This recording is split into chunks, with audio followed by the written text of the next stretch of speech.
Okay, welcome again. We are back, and we have so many questions to this lady. How are you doing? I'm doing good. It's morning, and we took our daughter to the bus, and our other one is having breakfast, and it's a bit chilly outside this morning. It's May 2nd. It's May 2nd, 2023. Meaning we have the fourth day is the results for the diversity visa lottery will be so out. Stay hopeful. Stay Yes. hopeful. Okay. One of the questions I receive from many people is about the cost of living in America. And there are so many factors. Okay, But that's true. sometimes where you live has an impact to it. You were raised in California, I was born and raised in Southern California. which is expensive area. Yes. Can you and talk there's- about California and the nature of being expensive and what makes California expensive in your experience? Okay, so there's Northern and Southern California, and there's even like the middle. So the big cities are expensive, and then some of the smaller cities that have really fancy houses are expensive. You can look up Montecito, Montecito. It's near Santa Barbara, California, and it's still considered Southern California, and that's where a lot of people who are famous or have a lot of money, they live there. Some of them live in Malibu or Ojai. Westlake. Not No, really Westlake, not, Westlake, no. no. But anyway, so California in general, the biggest part about California is that you're paying for land. And then you pay for the house because you're in California, but if you think of California, what do you think of? That's the point. You think of all these things. Hollywood. Think about the nice beach. Or beaches, or they have mountains, or the deserts, or we have all there's the Apple company, even if you are not going there. right, whatever. Silicon Valley. But there's all sorts of things. We have all the climates in California, so if you go there, whether you live there, rent there, or even visit, you're still paying more than you would in other places. It's the same for New York City or major places in Florida or Chicago or whatever, those are the things. So anyway, we left.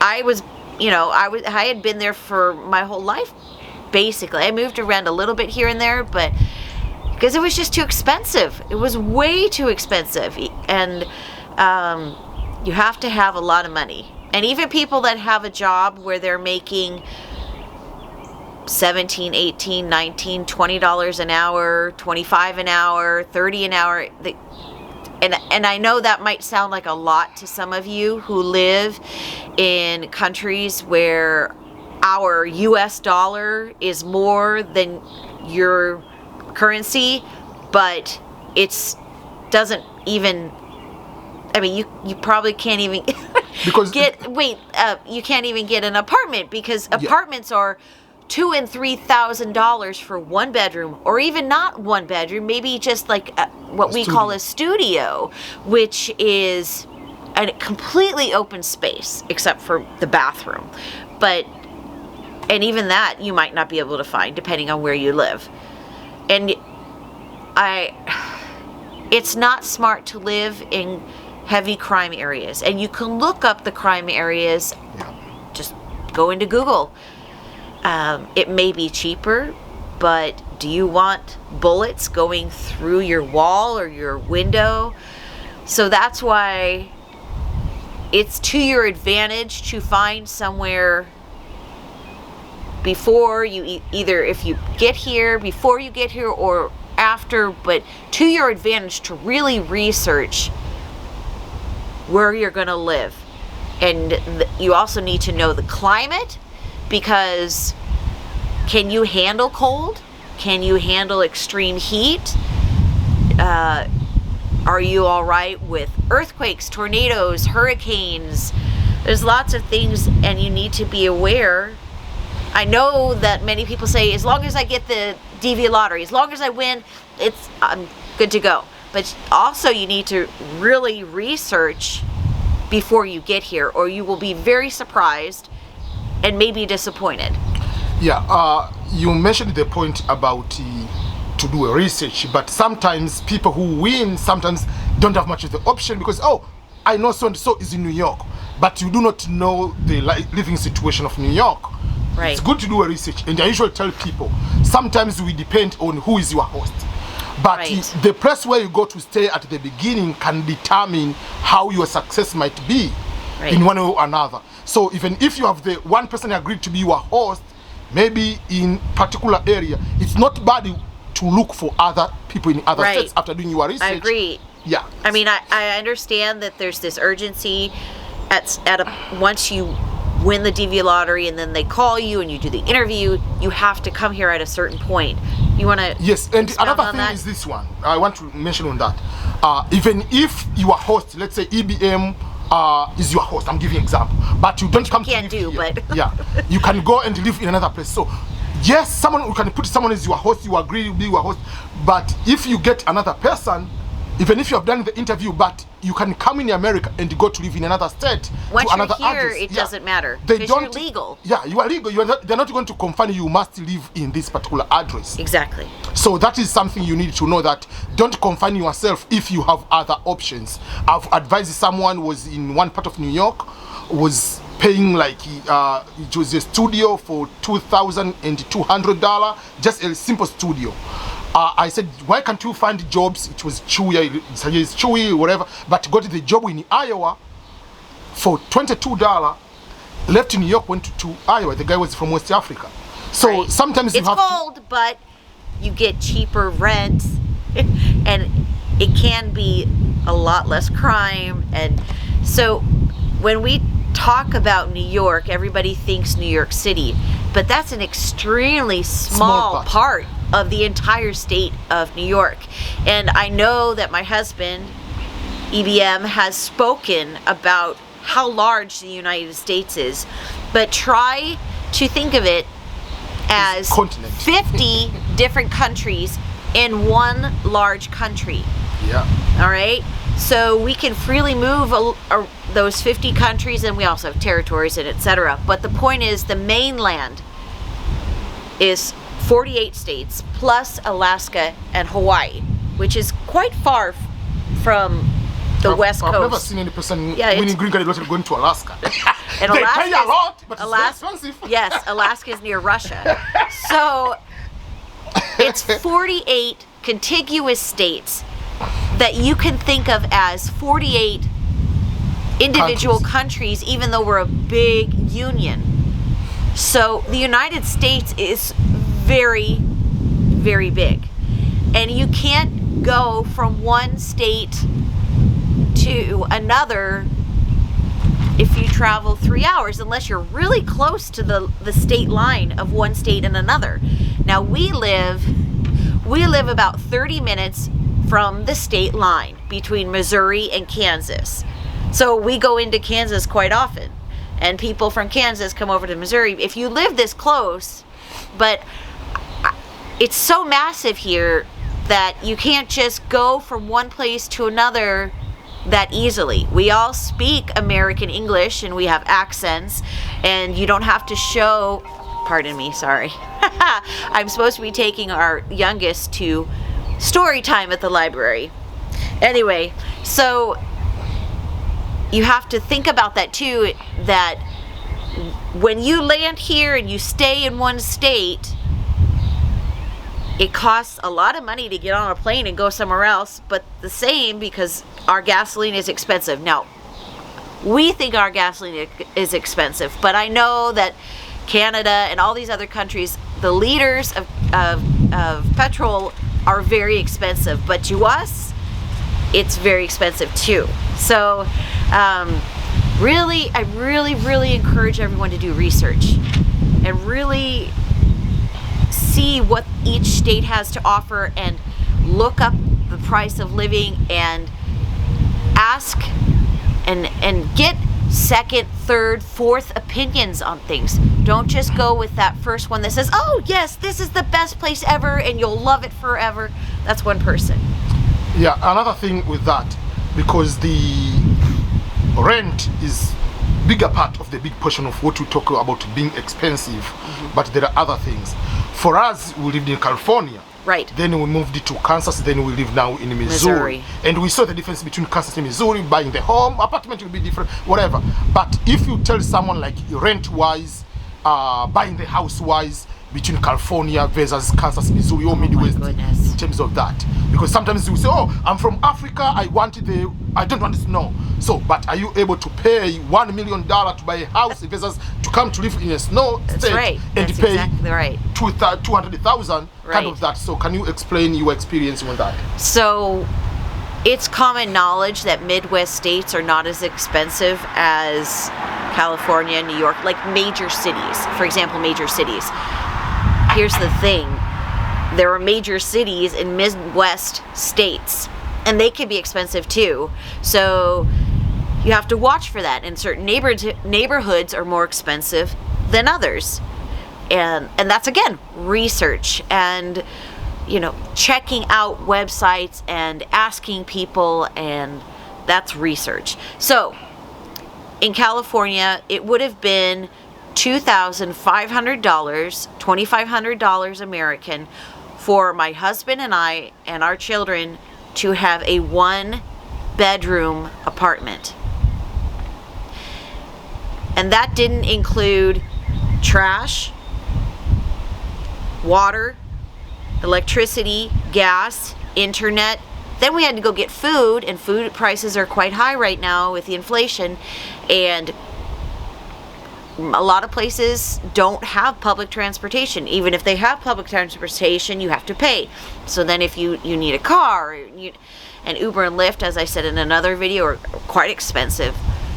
But here's the thing. If you can find a place, like for example, when we came here, when we lived in an apartment in Kansas, the apartments actually that my husband found were older apartments, but they still were okay. They were built in the 1980s, and we were able to pay about $1,300, $1,300. Including with utilities, was with utilities for 3 bedrooms. For 3 bedrooms, which and they did have a refrigerator. Not all rental places, apartments have refrigerators. You have to be aware. And then there's also so we were able to get it for about $1,300, including utilities. But that was not where we were ultimately staying, because we don't like having neighbors that can hear us across the next wall. And actually, when we searched and looked and researched and spoke to many realtors who helped find houses, we finally found a house that was less than our rental, our apartment. If it's a mortgage, and so the positive side of it is that my husband, EBM, was in the military in the United States. And when you're in the military in the United States, you have what's called a VA loan. It's a veteran's loan, which means when you buy a house, you don't have to put any money down to buy the house. I mean, there will be costs, but usually you're paying $30,000, $40,000, $50,000 to put down on the house, like a prepayment sort of. And it all depends where you live. Yes. Some places, like, for example, let me give you an example. My father's family is from a very small 1,500 people town in Montana. Because so many people are going to Montana, the homes which used to be less than $100,000 are near and over $500,000. I never thought I'd see the day. This town it's so small, and they have one school that goes through all the grades, and there's one main street. They have one stoplight. I mean, it's very small, but because there's so many people that are going there, this little tiny town has very expensive places to live. So that also gives you an understanding of the life as well. Okay, so apart from the rental, is cost of living making to be high, like, because that is the big part of your paycheck goes there. Right. There is the issue about food, clothing, whatever. So sometimes where we live, or tendency of, especially I can give you the example of Tanzania, sometimes when it is holiday like Christmas, whatever this one is, when things go high. Instead of having sales, things go high. The price of chicken go high. The price of clothing go high, because that is the time they know you must buy. Right. But here we have a lot of deals going here and there. How do you go around with your experience? So here in the United States, we have a culture that, the way that shops, stores are, Amazon, all of these things, where Americans need to, it's a psychological fact. They've done many studies on this. Americans need to see the word sale, on sale, S-A-L-E, sale. Everything's for sale, but Americans need to see for sale, like that these things are lower prices. Even if it is $1 go down. It doesn't matter. I mean, I've seen tickets where it's 20 cents less, but that's a big deal, and people are taken in by these things. So it's just, I know one company, it was a clothing store, a big clothing store. They tried to stop having sales. They tried to have their lowest prices, and Americans didn't know what to do. They were, because they couldn't get a deal. They couldn't get, something for a lot less than they're used to paying. And the idea for the company caused them to have to switch back over, because people in America didn't know what to do. They really need sales. Can I show them? Yes. So here is a typical ad that comes in the mail. We call them, what do we call it? The circulars, but okay. So this is a small one. This is for Aldi, which is a German company. They don't really have sales. This is one of the few places where their prices are so low they rarely have a sale on anything, but their prices are very low. I highly recommend shopping at Aldi. There's another place called Lidl. It's very much like that. All of our stores are completely different from one another. That's something you also need to know. We rarely have people standing on the sides of the road selling things. You will see it, but it's usually rare, and it has to be in season fruit or vegetables, and then they tend to be more expensive.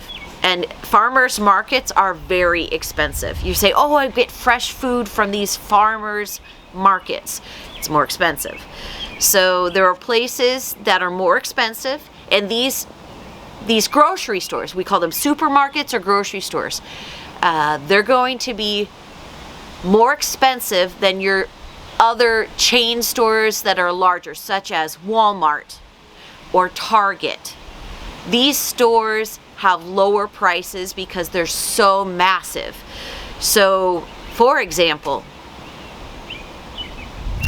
you will get, let me see if I can find something here. Oh, like a bottle of water from 7-Eleven versus a bottle of water from Walmart. So the markup from somewhere like Walmart to a regular grocery store would be $1 to $2 more on everything. And especially, I was thinking about this after I made that last video, toiletries, what we call toiletries, toothbrushes, toothpaste, deodorant, hair, anything you do with your hair, soaps, anything. It's much more expensive to buy them at grocery stores. You're going to get much better prices at Walmart, Target, things like that. And so you want another research, please. Walmart has low prices and they have sales. They don't really, and Target, they're lower prices too. Walmart usually beats out Target, but and what you can do if you're going to one of the supermarkets or grocery stores that's not Walmart or Target or Aldi, so you can find coupons. Here, let me give you an example. So this is from our local supermarket. It's Hy-Vee. It's hard to see, but Hy-Vee. So they have this monthly circular that has these coupons. See the dotted line? How it's out here like this? $2 off. So now here's the thing. Even with this $2 off, you have to see if that's really a good price. Because Walmart could be selling it for less than that as their regular price. But these are still good to have. So what I really like is each week they've been doing this where they have very low prices on certain items. So these are great. So a can of beans is $1. Now that will trick you here in the United States. Yeah, 99 cents. Everything that ends in a 9, everything ends in a 99 cents. And if you see 99 cents, that's what I say. $1.99. $1.99. This is $2. Yeah, because here in America, again, the psychology of it is when we see $1.99, we don't think $2. So it's We just think, $1. oh, it's just $1. No, it's $2, $1.99. And most states have tax. So you don't ever pay just $1.99. You're going to pay more, sometimes upwards. Here we have 10%, so it's a 10% tax. So that's another 20 cents, right? Yeah. So very few states have no tax, but then you end up paying it in other ways. So and also And I want to add something on that one. Okay. This one, we don't go to do shopping every single day. So you take your can't. circulars, you take everything, you plan. You like write how many down. I'm going to buy. Yes. You can buy things Make for a a week, list. for 2 weeks. Right. That's And one sometimes thing. you can buy something for next Next toilet month. papers, for instance. You know you'll use them. Right. So you can buy them in advance if they're in a Exactly. very good deal. Yes. So here's the thing. Exactly. I said this in the other video, but almost all Americans have refrigerators and freezers. And I know that might be hard to get used to, especially if you're getting your meat every single day, fresh. But it's not very... Wise. Well, you'll be paying a lot of money if Yeah. you buy every day, your meat every single day, because most butchers are not putting out fresh meat every single day. The meat, when they package it, it lasts for about a week, and then if you freeze it, it will last longer. So there's that. If you ever see any type of meat, fish in a package and it's ballooned up, how else do I explain it? It's just like there is Extra space in the especially package, with air, like like a inside lot there's of air, that means that bacteria is growing. You don't want that food. You will get very sick.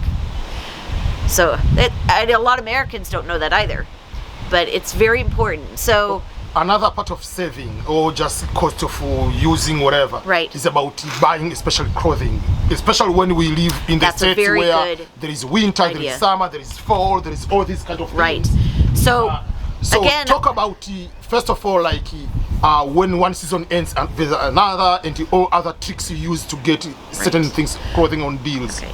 Except for very few places in the United States, we have a summer and winter of some type. Not everywhere has super cold, but even in Southern California where I grew up, it got colder than it was in the summer. So in the summer it's 100 degrees, and in the winter it's 50 or 40 degrees. So Fahrenheit. You have Oh, Fahrenheit. So sorry for all of you that use Celsius Yeah, or so not centigrade. 100 degrees Celsius. Sorry. Fahrenheit. Sorry. Yeah, that would be terrible. So anyway, and so we all have to dress differently. Especially if you're coming from Africa, you will be cold because you have to get used to the colder temperatures. I know when we moved to Kansas from Southern California, even I was so cold in the winter because I had not grown up with it being so cold. It was so cold. So So, for instance, like now Layers. the winter is ending. The winter's ending. So here's the thing, and Ernest is explaining this, or saying that I should explain this. Most clothing stores have either gotten rid of or already or are getting rid of their winter clothing, which means they put it on a lower price on sale. Sometimes you'll see the word For clear. instance, like I don't want to, like, I my, wanna my, say- I want to show my hoodie. This is a hoodie. Is Yeah. you find out it is about like $30 in It's a normal. usually $30, but then they sell it for 20, 12, 15, 12, whatever. They're trying to move out the past season's clothes. So you'll even see the word clearance. Be careful, because it doesn't always mean you're getting a good price. They could just be saying that. But I saw $80 coats for $20 the other day. So it doesn't matter if you're wearing last season's clothes, 2 seasons ago. Nobody cares. You're not on a catwalk. You're not a model. It does not matter. So when one season is ending, you can usually get the clothes for next year. Say your child right now is wearing 4T, 5T. I'm just waving at my neighbor. So you can plan on getting 6 or 7 for the next year. And if your siblings, if the siblings in your family, like you have 3, 4, 5 children, everybody can pass down the clothes. We do it here. Even Benedict's clothing went to Claire and Faustina, because some things it doesn't matter if they look like they're boy, they're little kids, it doesn't matter. So, and also be aware that some of the clothing is just totally inappropriate, like completely inappropriate. Some of the t-shirts for our children have adult designs that, or words, or bands, music bands. Don't let your children wear those things. It's you know. Also, for example, I just want to mention this. Sometimes companies do not make appropriate clothes for our young girls, and they are very, very thin clothing, or there's less clothing, very short. And we buy a lot of boys' clothing for our girls in the summertime, because the boys' clothing has longer shorts and more fabric for the t-shirts, and it doesn't look like we are sexualizing our young little girls, because that's definitely not something we don't want to do. So that's a good thing to do. Plan ahead. Say, I'm going to buy some clothes that are on clearance, if you have the money for that. This year, I'm going to put them in a plastic tub so that no bugs get them, and I'm going to save them for next year, and then you will have already your clothes for next year, or some of them, and then you don't have to buy them at full price. I will say that some places will give you pretty good sales on things if you pay attention and you look during the season that you're in. That's why it's important to go online, look at the prices, see. And I will tell you, and this is another thing I really wanted to mention, and I thought about it with the other video. Walmart and Target are 2 places that their prices on young children's clothing is actually quite good, even if you have to pay full price for it. And your children aren't wearing these like as adults. Maybe I keep this shirt for 5 years, or if it's really good, 10 years. So, but children, even if you're passing it down, even if it lasts 3, 4 years, or even if it, for some reason, it doesn't. But here's the thing. You can get t-shirts or trousers, pants, whatever, for a lower price at Walmart and Target, and it's still quality. So always pay attention and research prices.